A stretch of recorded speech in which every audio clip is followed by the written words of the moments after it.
In the last few weeks, we have been following the movements of a famous artist who's been making his unique mark on New York.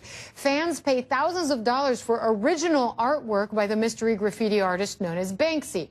That's why the owners of one Brooklyn building were thrilled when the artist came to call. I'm joined by one of them, Kara Tabachnik, and a building owned by her family was graffitied by Banksy. Thanks for being with us. How did you find out that you had a Banksy painting on the side of a building your family owns?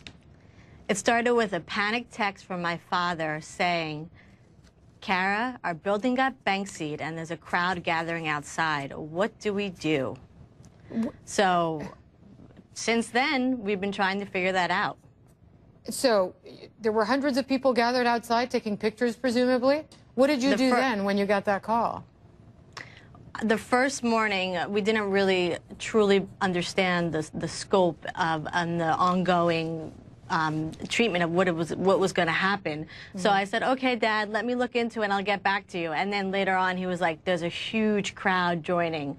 So I went down there, and right from the beginning, people were trying to attack and vandalize the painting. We had, within the first few hours it was unveiled, somebody came and spray painted right over the painting, and the crowd that was gathered around him took the guy down to the ground, and with alcohol swabs, we were actually able to save the painting within a few moments because the spray paint was still wet. And then we learned that there are a whole cohort of people out there that are out to destroy some of these paintings and to sort of bring down this artwork. So it is a constant battle since the painting's been up over the past few days. Almost every day we have people coming and trying to ruin it. And so you've hired security? After that happened, yes, that's the first thing we did. We had some people that live in the neighborhood that have worked for the building before come and stand outside and watch the painting and make sure nobody did anything to it. 24 hours a day. And the first night we had about 5 or 6 people come and try and paint over the wall, and there was tussles at almost every hour. And so after that, we thought to ourselves, this is not feasible. We can't have a security guard standing in front of the building all day long, and we don't want to do that. So we're really in a crash course of trying to figure out what to do, how to preserve a painting like this, how to make it available for the public. So what is, by the way, we're showing pictures there of people taking pictures of the Banksy on the side of the building, but what is that sort of frame, that metallic frame around the actual graffiti itself? What is that? Was that there before? No, what you're seeing is sort of our thought progression of how to protect this painting. First, that is plexiglass over the painting that we had put up maybe within the first day when people were started vandalizing it, and then we were told that people pour paint behind the plexiglass. That happened in Australia and ruined the painting.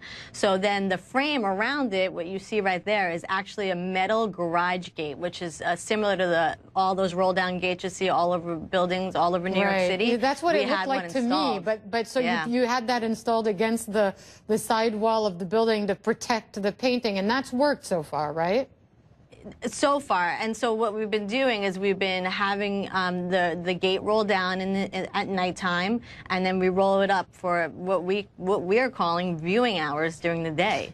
So is this your long-term plan? You're just going to have sort of an open-air Banksy mural there for people to come visit, or what do you want to do with it?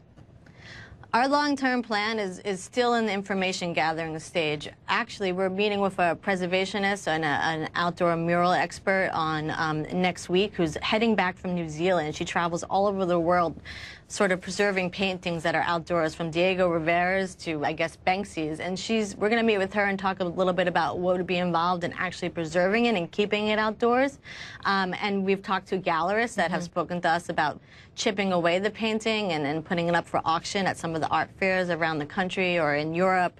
And, you know, we're also going before the city bar. The law committee is going to meet with us to talk about some of the legal responsibilities and ramifications of owning this artwork. But the truth is, we're still figuring it out. We don't really know. What do you think it represents? I mean, on the side of the building, it looks like sort of a couple on a bridge. I mean, is that what's represented, do you think? It appears to me about two ladies, it looks like two geishas or walking over the bridge, and on the bottom was a tree. It's really quite sweet and charming in person. It's almost a real spot of beauty in a neighborhood which is very urban, very flavorful, very busy sort of street and corner, and this thing just comes out and you pop, and it makes you stop for a moment and say, wow, that's beautiful. All right, thanks so much for joining us. Fascinating discussion, Kara Tabachnik. Banksy, she was Banksy'd, her family's building, at least one side of it, Banksy'd. Thanks very much.